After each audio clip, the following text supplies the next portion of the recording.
Shalom, salam dalam damai sejahtera Tuhan Yesus Kristus untuk rekan-rekan sekalian. Pada saat ini renungan saya berjudul Bagaimanakah saya mengikuti Yesus? Markus 3 ayat 7 mengatakan, dan banyak orang mengikut dia. Firman Tuhan diambil dari Markus 3 ayat 1 sampai dengan 19, kemudian ayat 31 sampai dengan 35. Saya membagi renungan ini dalam beberapa bagian. Yang pertama pembagian, yang kedua pertanyaan, dan yang ketiga pengharapan. Yang pertama pembagian. Semua orang yang mengikuti Yesus dapat dibagi dalam 5 kelompok. Kita akan memakai 5 kata dalam bahasa Inggris. Yang pertama fan atau penggemar. Mereka ini mengikuti Yesus hanya untuk menyenangkan diri sendiri, mengikuti Yesus untuk memuaskan diri. Kalau mengikuti Yesus tidak lagi memuaskan diri sendiri, maka mereka ini tidak lagi mengikuti Yesus. Pada saat itu ada yang mengikuti Yesus karena alasan pribadi, alasan politik, dan mungkin juga untuk penyembuhan. Tuhan menegur keras kelompok ini di Yohanes 6 ayat 26. Yesus menjawab mereka, "Aku berkata kepadamu, sesungguhnya kamu mencari aku bukan karena kamu telah melihat tanda-tanda, melainkan karena kamu telah makan roti itu dan kamu kenyang." Dan sebagai catatan, tidak kurang 1 minggu mereka yang mengikuti Yesus sebagai penggemar yang hanya mengikuti Yesus untuk memuaskan keinginannya sendiri, merubah dukungan dari bersorak hosana, diberkatilah dia yang datang dalam nama Tuhan, menjadi sorakan, salibkan dia, salibkan dia. Kemudian yang kedua musuh. Kelompok ini mengikuti Yesus atau foe, musuh. Kelompok ini mengikuti Yesus sebagai musuh, tidak bersahabat. Mereka cenderung mencari kesalahan, bukan mencari kebenaran. Perlawanan dari kelompok ini dapat bersifat lunak, seperti di ayat kedua dari teks kita. Mereka mengamat-amati Yesus kalau ia menyembuhkan orang itu pada hari Sabat, supaya mereka dapat mempersalahkan dia. Kemudian perlawanan dari kelompok ini dapat juga bersifat keras. Ayat 6 dikatakan, lalu keluarlah orang-orang Farisi dengan segera bersekongkol dengan orang-orang Herodian untuk membunuh dia. Firman ini diambil dari Markus 3. Kemudian bagian yang ketiga, friend atau teman. Ada juga orang-orang yang mengikuti Yesus tidak sebagai musuh tetapi sebagai teman. Tidak semua orang Farisi memusuhi Yesus. Contohnya adalah Nikodemus di Yohanes 3. Tetapi saya mau ingatkan bahwa tidak cukup juga mengikuti Yesus sebagai seorang teman.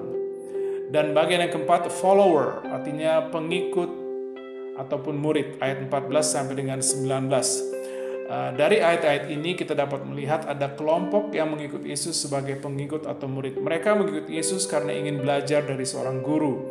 Mereka dapat mempelajari dari guru dan tidak hanya teori atau pengajaran, tetapi juga penerapan dari pengajaran. Ayat 14 sampai dengan 19, ia menetapkan 12 orang untuk menyertai dia dan untuk diutusnya memberitakan Injil. Dan diberinya kuasa untuk mengusir setan. Ke-12 orang yang ditetapkan yaitu ialah Simon yang diberi nama Petrus, Yakobus anak Zebedius, dan Yohanes saudara Yakobus.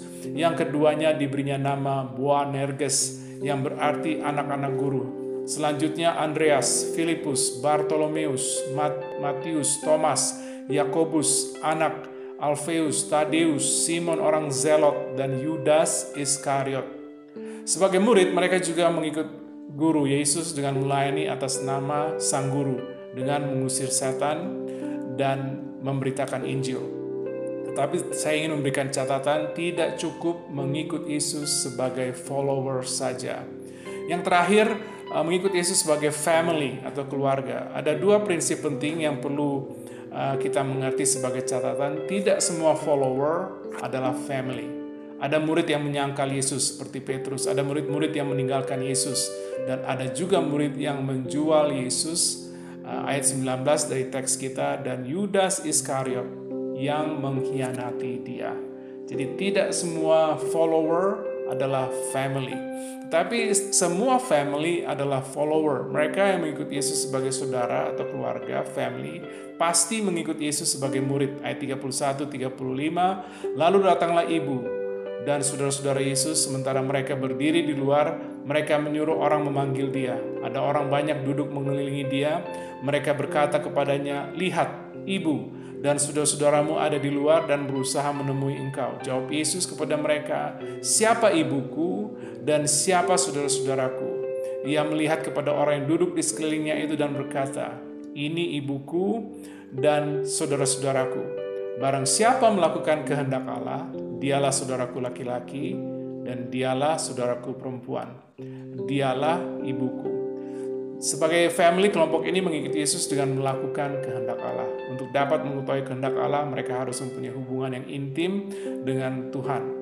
Sebagai catatan, kekristenan bukan sekedar agama atau ritual, tetapi akrab atau relasi dengan Tuhan. Tidak hanya mendengar firman, tetapi menjadi pelaku firman.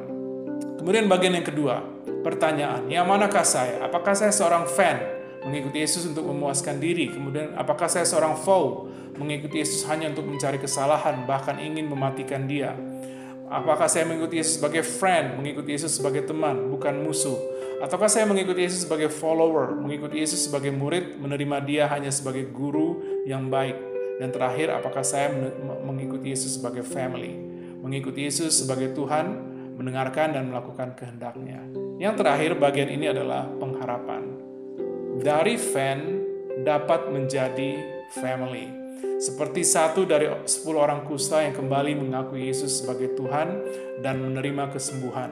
Kemudian dari foe dapat menjadi family, dari musuh dapat menjadi family seperti Paulus, seorang teroris yang menangkap dan bahkan membunuh pengikut Kristus, menjadi seorang teolog yang luar biasa dipakai Tuhan.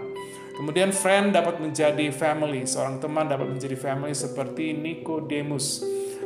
Saya percaya bahwa Nikodemus setelah berjumpa dengan Tuhan Yesus, dia menjadi family karena dia juga membela Tuhan Yesus di Yohanes 7 ayat 50 sampai dengan 53. Nikodemus hadir untuk menguburkan Yesus, Yohanes 19 ayat 38 sampai dengan 42. Kemudian yang terakhir, follower dapat menjadi family. Seperti Petrus, dari murid yang menyangkal menjadi saudara atau keluarga, family yang melayani Yesus sampai akhir hidupnya. Kiranya firman Tuhan boleh menguatkan kita. Tuhan Yesus memberkati pemberitaan dan penerapannya. Haleluya. Amin.